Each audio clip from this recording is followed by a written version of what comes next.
Daripada nggak pernah tahu rasanya, nggak tahu efeknya, ngapain ngomong haram-haram? Belum tahu rasanya kok pengen haram. Mendingan kalau ditanya bagaimana hukumnya toa, saya nggak tahu, belum pernah minum, nggak enak.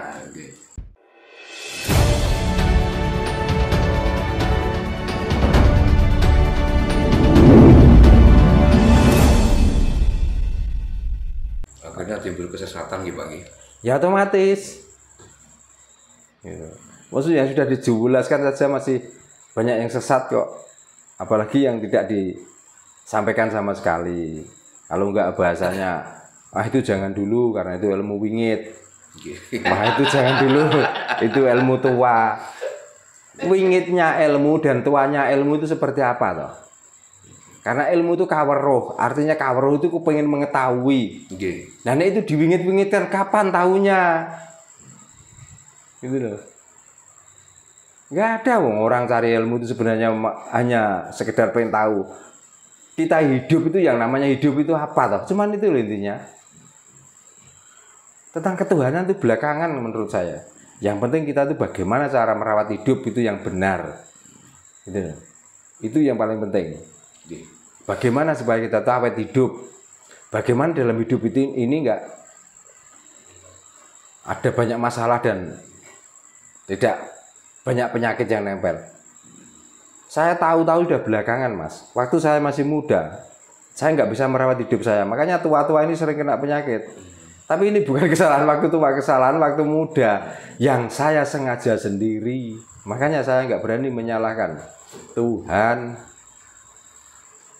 Karena Tuhan itu ya sakit itu Tuhan untuk kebenaran. Salah saya merawat hidup saya sakit. Nah sakit itulah Tuhan. Nah ini buktinya kebenarannya. Baru tahu saya. Dulu belum tahu Pak ya. Kayak mau tok. Bukan belum tahu, sudah diajarkan. Tapi karena fisik ini masih kuat, akhirnya melawan. Masa iya? Nah makanya orang yang mengatakan ini tidak boleh, ini boleh, ke orang itu tidak pernah melawan itu atau tidak. Contohnya, toa, langsung ngomong haram. Itu larangan Tuhan, itu larangan agama. Kapan kamu minum toa? Kok tiba-tiba kamu apa yang ditimbulkan efek dari toa? Kok tiba-tiba kamu ngomong haram? Daripada nggak pernah tahu rasanya, nggak tahu efeknya, ngapain ngomong haram-haram? Belum tahu rasanya kok pengen haram. Mendingan kalau ditanya bagaimana hukumnya toa, saya nggak tahu, belum pernah minum, nggak enak. Males banget Pak. Nah iya. Piye rasane wono gandul? Aku urung tahu kok. Haram to gak ya mbok. Ha ngono ra wis enak karuan. Ra usah gedali ya Pak. Untuk apa? Itu loh, ngomong di situ dikaram-karamkan, tiba-tiba selenuk dedep 11 perempuan yang dicabuli.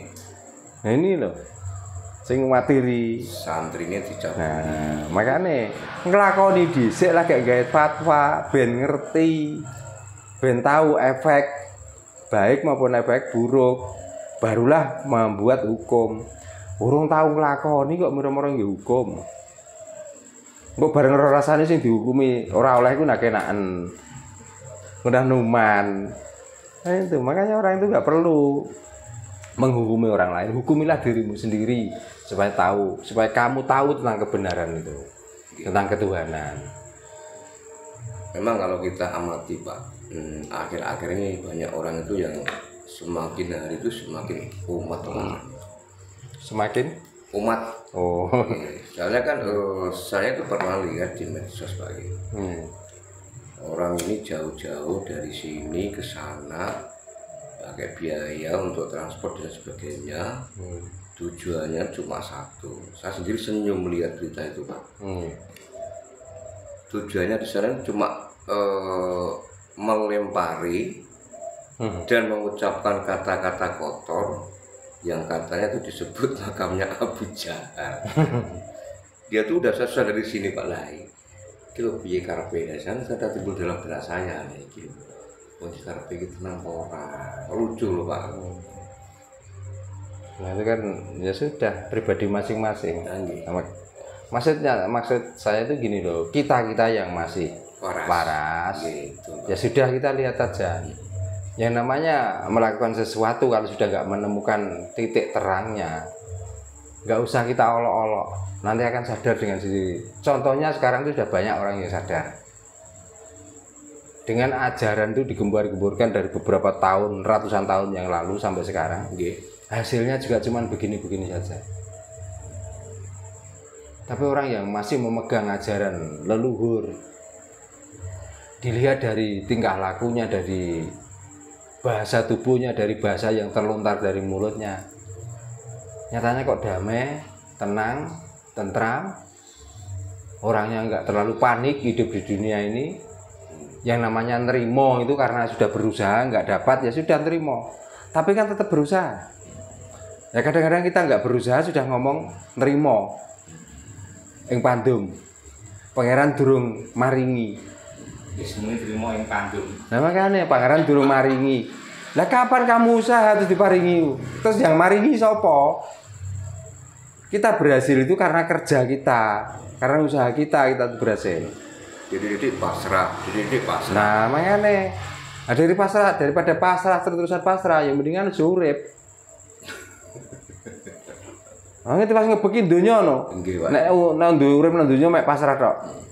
Wong kita usaha saja belum tentu kita berhasil. Apalagi yang pasrah. Coba. Contohnya orang berobat saja belum tentu sembuh, apalagi tidak sama sekali. Gitu loh. Tapi kan sekarang itu ada dogma. Untuk apa usaha kalau tidak sesuai dengan ajaran apa yang dianut? Contohnya, setiap manusia itu yang dibutuhkan di dunia itu bahagia. Nah, tapi kalau tidak mendapatkan kebahagiaan itu, akhirnya kita datang ke orang yang dianggap tua, orang yang dianggap berilmu dan lain sebagainya. Tidak solusi bagaimana caranya mendapatkan kebahagiaan itu melalui harta atau melalui uang.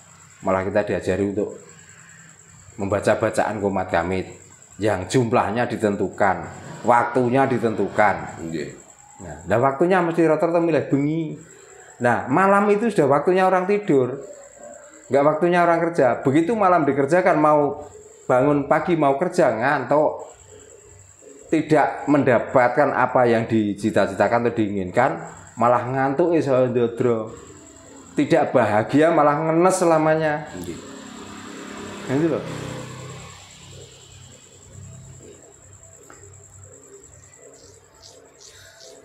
Saya kan sering Pak fenomena seperti itu kadang sering kita jumpai. Terus aku ini pasrah masih gawe urip pokoke kok. Nah, maksudnya itu lo piye wong iki? Nah, pasrah itu dalam arti apa? Pasrah itu kalau sudah usaha, mentok sudah tidak mendapatkan solusi. Yang namanya pasrah ya apapun yang terjadi kita terima. Jadi nggak usah kerja, kalau sakit nggak usah berobat ki Pak wis biarno wae. Ya salah itu Pak. Yang namanya pasrah itu malah orang yang pasrah gitu loh Pak. Makanya tadi loh, orang yang pasrah itu mestinya sudah berusaha mentok. Sudah nggak mendapatkan solusi lagi. Dalam artian pasrah itu akan menerima konsekuensi apa yang akan terjadi. Itu namanya pasrah. Tapi kalau nggak berusaha, nggak bekerja kok ngomong pasrah, itu gendeng. Gitu loh. Makanya Tuhan itu kok dijak omong-omongan, apalagi omongannya umak-ume gak jelas, apalagi gak pakai bahasa sendiri. Gak ngalah kerungu Tuhan, tidak akan memberi. Karena Tuhan sekarang, Tuhan yang rata-rata disembah itu Tuhan kopok. Kok dijak omongan umak-ume, ya orang rapi nyaut. Pakai speaker we gak kerungu kok. Kadang kalau saya lihat itu gede, kadang ya miris sendiri Pak Jarno. Gitu, kadang kita itu punya masalah gitu. Terus aku pasrah loh. Dia tuh nggak mau solusi kok malah pasrah. Gak mau cari solusi gimana baiknya. Kabeh dipasrahno lah. Kok lucu tenan. Nah, ya itulah orang-orang yang diajari untuk apa ya? Menuduh Tuhan. Mendikte Pak, bukan ya? Menuduh. Orang-orang yang apa ya, memfitnah Tuhan lah. Karena setiap ada masalah mengadunya ke Tuhan, seolah-olah Tuhanlah yang membuat dia itu sengsara. Itu tandanya orang-orang itu kalau diajari menuduh Tuhan ya seperti itu. Jadi kebanyakan orang yang tidak berusaha sama sekali, tiba-tiba ngomong pasrah tapi tidak berusaha, itu orang yang memfitnah Tuhan sebenarnya. Nah, Tuhan yang mana? Tuhan yang menciptakan, secara logika yang menciptakan Bapak Ibu kita. Otomatis Bapak Ibu kita itu juga termasuk orang yang kita tuduh, kita fitnah. Seolah-olah, kenapa aku dibuat Bapak Ibu kalau hidup di dunia ini melarat saja? Nah itu loh. Jadi kita jangan pernah memfitnah, jangan. Maka apa yang bisa kita lakukan? Setelah kita lakukan tidak berhasil, dan itu sudah mentok, itu baru kita itu pasrah. Tapi kalau masih ada jalan lain, kalau masih ada jalan untuk bisa bangkit dari keterpurukan, kita jangan pasrah. Kita mau mati aja belum pasrah kok. Di saat kita itu napas kita tersengal-sengal, cepat-cepatan mencari oksigen untuk membantu supaya nggak mati kok. Nah kita yang masih bernapas enak, masih berbadan kekar, bertenaga kuat, kok tiba-tiba ngomong pasrah? Nah, berarti kan itu orang-orang kafir itu sebenarnya. Kan mendingan kita dituduh kita tidak kafir. Nah yang menuduh malah nemen kekafiran nih. Kafir teriak kafir Pak. Nah itu jadi jeruk minum jeruk ya itu.